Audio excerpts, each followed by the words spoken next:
ஏய் என்னது அசிங்கம் ச்சே தீண்டத்தகாதவங்க கூட எல்லாம் உட்காந்து நாங்க படம் பார்க்கணுமா ச்சே கழிப்போ ரோசம்மா நீ கொஞ்சம் ஒதுங்கி நில்லுமா உள்ள போகட்டும். நிறுத்து இந்த படம் ஓடக்கூடாது. கீழ்ஜாதிக்காரர் நடித்தவன் இல்லாம நாயர் பண்ண நடிக்கிறேன். மூர்த்தி என்ன என்னாச்சு? தென்னிந்திய சினிமா என்றாலே அது நம் சென்னை தான்.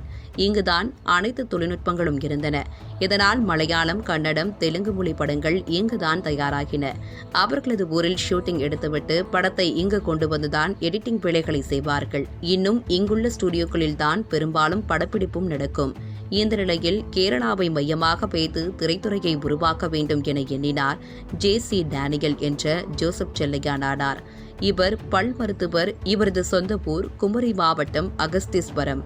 சினிமா மீது கொண்ட ஆர்வம் காரணமாக சென்னைக்கு வந்து வாய்ப்பு தேடியுள்ளார். எங்கும் இடம் கிடைக்கவில்லை. பிறகு மும்பை சென்று சினிமா தொழிலை ஓரளவிற்கு கற்று குமரி திரும்பினார். அங்கு தனக்கு இருந்த நிலத்தை விற்று அப்போதே 4 லட்சம் ரூபாய் திரட்டியுள்ளார். பின்னர் திருவனந்தபுரம் பட்டும் பகுதியில் ஸ்டுடியோ ஒன்றை அமைத்து படப்பிடிப்புக்கு தேவையான கருவிகளையும் வாங்கியுள்ளார். 1930ஆம் ஆண்டு இவர் தயாரித்த விகதகுமாரன் திரைப்படம் வெளியானது. கேரளாவில் இருந்து இலங்கைக்கு கடத்தப்பட்ட ஒரு சிறுவன் பெரியவனாகி மீண்டும் பெற்றோருடன் இணைவதுதான் கதை. அந்த காலத்தில் இப்படி ஒரு கதை கற்பனை செய்ய முடியாத ஒன்று. காரணம், புராணங்களில் உள்ள கதைகளை அப்படியே காப்பி அடித்து பாடல்களாக மாற்றி படமாக வெளியிடுவார்கள். ஆனால் இந்த படம் இந்தியாவிலேயே புதிய கதை கருவுடன் எடுக்கப்பட்டது. இந்தியாவின் முதல் தலித் நடிகை என கூறப்படும் P.K. ரோசி விகதகுமாரன் மலையாள படத்தின் கதாநாயகியாக அறிமுகமானார். அவருக்கு இந்த படம்தான் முதலும் கடைசியுமான படம். இவர் புலையர் எனும் தாழ்த்தப்பட்ட பிரிவைச் சேர்ந்தவர். ஏழ்மையான நிலையில் இருந்த அவர் காலையில் ஷூட்டிங் வரும்போதே வீட்டில் இருந்து கட்டிச்சோறு எடுத்து வந்து விடுவாராம். பிற்பகலுக்குள் வேலை முடிந்தவுடன் சாப்பிட்டுவிட்டு தோட்ட வேலைக்கு சென்று விடுவார். ஒரு வழியாக வேலைகள் முடித்து படம் வெளியானது. திருவனந்தபுரம், அலைப்பை உள்ளிட்ட சில நகரங்களில் திரையிடப்பட்டது. ஊமை படம் என்பதால் படத்தின் காட்சிகளை இயக்குனர் டேனியலே மக்களிடம் காட்சியாக விவரித்தார். அதற்கு பிறகுதான் எதிர்பாராத பெரிய திருப்பம் நிகழ்ந்தது. திடீரென தியேட்டர்களில் திரை கிழிக்கப்பட்டது. கதாநாயகி ரோசியின் குடிசை வீடு தீ வைத்து எரிக்கப்பட்டது. உயிருக்கு பயந்து அவர் லாரியில் ஏறி நாகர்கோவில் சென்று உயிர் பிழைத்தார். கடைசி வரை தனது அடையாளத்தை வெளிப்படுத்தாமல் வாழ்ந்தார். என்ன பிரச்சனை என்றால், ஒரு பெண் திரையில் தோன்றுவது விபச்சாரம் செய்வதை விட கொடியது என்றும், அதுவும் ஒரு தலித் கிறிஸ்தவ பெண் உயர் சாதி இந்து நாயர் சாதி பெண்ணாக நடிப்பதை ஏற்கவே முடியாது என சாதி மத அடிப்படைவாதிகள் கலவரத்தில் ஈடுபட்டனர். நிறுத்து இந்த படம் ஓடக்கூடாது. கீழ்ஜாதிக்காரர் நடித்தவன் இல்லாம நாயர் பண்ண நடிக்கிறேன். மிகுந்த சிரமம் எடுத்து சொத்துக்களை எல்லாம் பெற்று இந்த படத்தை எடுத்திருந்தார் இயக்குனரும் தயாரிப்பாளருமான ஜே.சி. டேனியல் நாடார். படம் ரசிக்கும் வகையில் இருந்தாலும் எதிர்பாராமல் ஏற்பட்ட பிரச்சினைகளால் போட்ட பணத்தை எடுக்க முடியவில்லை.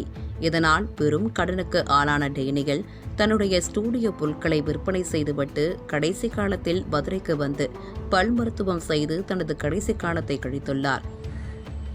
பண கஷ்டமும் பழகவன்கிட்ட வாங்கின கடனும் ஒன்னா சேர்ந்து தாக்கு பிடிக்க முடியாம ஆனப்போ ஸ்டுடியோவை அடைச்சு பூட்டி திருவனந்தபுரத்தை வீட்டையும் கேரள சினிமா துறையின் தந்தை என தற்போது போற்றப்படும் டேனியல் நாடார் 1975ஆம் ஆண்டு மறைந்தார்.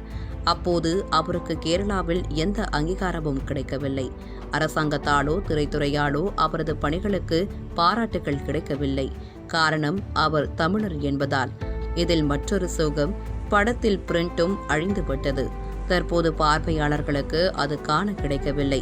மலையாளத்தின் முதல் திரைப்படம் பற்றி விவாதங்கள் அதிகரித்த நிலையில் மலையாளிகள் தன்னெழுச்சியா ஜே.சி. டேனியலை தங்களில் ஒருவராக ஏற்றுக்கொண்டனர். பிறகு கேரள அரசு வழங்கும் விழாவில் கலைத்துறை விருதில் ஜே.சி. டேனியல் விருதும் சேர்க்கப்பட்டது. செலுலாய்டு என்ற பெயரில் ஜே.சி. டேனியலின் கதையில் நடிகர் பிருத்திவிராஜ் நடித்து 2013ஆம் ஆண்டு படமும் வெளிவந்தது. மலையாள திரையுலகின் முதல் திரைப்படம் தோல்வியுடன் முடிந்த நிலையில் 2வது படமாக மார்த்தாண்டவர்மாவின் ரீல்கள் காப்புரிமை சட்டத்தின் கீழ் பறிமுதல் செய்யப்பட்டன. 3வதாக சேலம் மாடர்ன் தியேட்டர் தயாரிப்பு நிறுவனம் சார்பில் பாலன் என்ற திரைப்படம் எடுக்கப்பட்டது. இந்த திரைப்படம்தான் மலையாள திரையுலகின் முதல் முழுமையான படம் என்று கூறலாம். எனவே மலையாள திரையுலகை பொறுத்தவரை முதலில் படம் எடுத்தவரும் முதலாக முழுமையாக ஒரு படத்தை தயாரித்ததும் தமிழர்கள்தான். எனவேதான் மீண்டும் விபரீத முயற்சிகளை மேற்கொள்ளாமல் சென்னையையே மலையாள திரையுலகம் சார்ந்திருந்தது. திருவனந்தபுரம், ஆலைப்பே, பாலக்காடு, ஒட்டப்பாலம், கொச்சி என சில இடங்களில் ஸ்டுடியோக்கள் நிறுவப்பட்டாலும் 90களுக்கு பிறகே கொச்சியை மையமாக வைத்து பாலிவுட் என்ற பெயரில் திரையுலகம் ஒரு நிலைக்கு வந்துள்ளது. இது மாதிரி மேலும் பல சுவாரஸ்யமான வீடியோக்களை பார்க்க நம்ம Q7 சேனலை சப்ஸ்கிரைப் பண்ணுங்க. நன்றி.